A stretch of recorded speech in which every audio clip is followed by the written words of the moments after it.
Well, our chief reporter, Kaveh Solhekol, is here. Melissa's pretty sure. Are you sure, for definite, it's going to be Amorim next at United?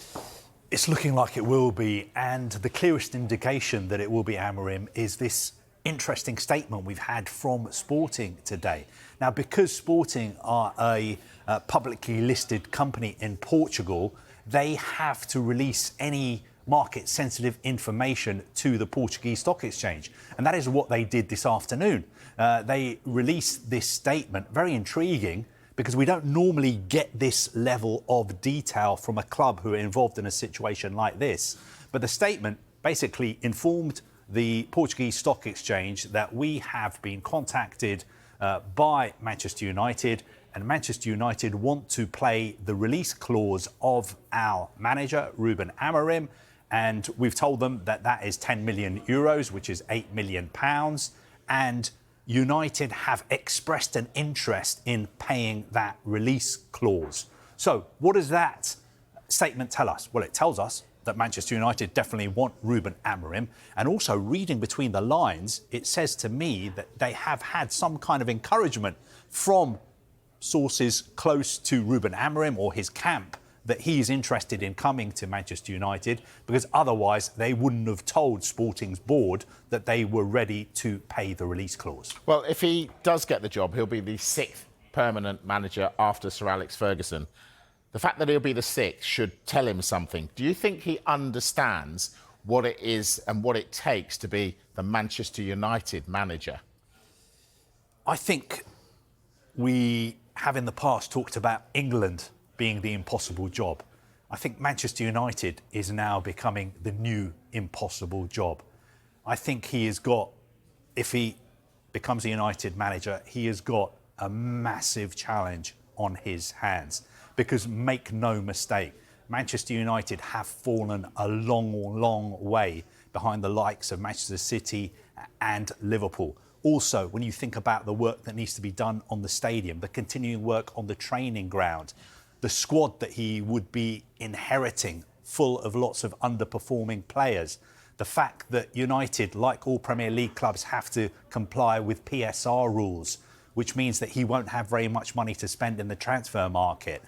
Just look at the Premier League table where United are now, and look at the fact, as you mentioned, that lots of other big-name managers in the past have tried to replace Sir Alex Ferguson and failed. I'm sure some people close to Ruben Amorim will be saying to him, Ruben, are you sure about this? Do you understand how difficult this job is going to be? I think he must be going into it, if he accepts the challenge and if a deal is worked out with Sporting, he must be going into it with his eyes wide open, because he's an intelligent person. But if I was a United fan, I would not be expecting overnight results. Because if he is to turn Manchester United around and get them to the level that their fans expect them to be, I think this is a long-term project. But is he the man for that long-term project? Do you know what? I was speaking to a very senior person in the sports industry, and he said to me, Kaveh, you know, sometimes it is fine to say, I don't know. And the honest answer to your question, you're saying to me, is he the right man for Manchester United? I've got to say, Mike, I don't know. He could be. He's got a brilliant CV. People who've interviewed him have said he's a very, very impressive man.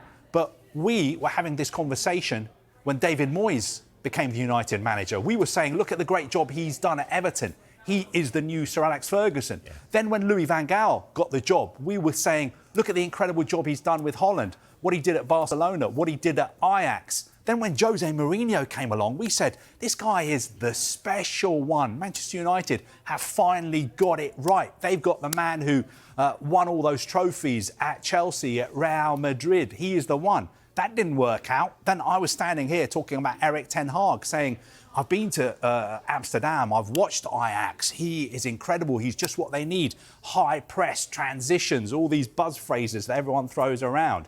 The bottom line is, Mike, I don't know. We have to wait and see. He may be, he may not be. Other clubs have looked at him and decided he's not the one for them. He's talked to other clubs and he's decided that those clubs are not for him. What we do also know is, I'd just like to finish off by saying the links with him and Manchester City. There's been all these theories that his sporting director at Sporting, Hugo Viana, is going to Manchester City at the end of the season. So people were thinking Pep Guardiola, his contract is running out. He could be leaving. Do Manchester City want Ruben Amorim? I think those reports were wide of the mark. I think Manchester City, first of all, want Pep Guardiola to stay for as long as possible. And I don't think Ruben Amorim was really ever in their thoughts for a variety of reasons. One of the main ones was because of the way he likes his sides to play. I don't think that fits in with City's philosophy.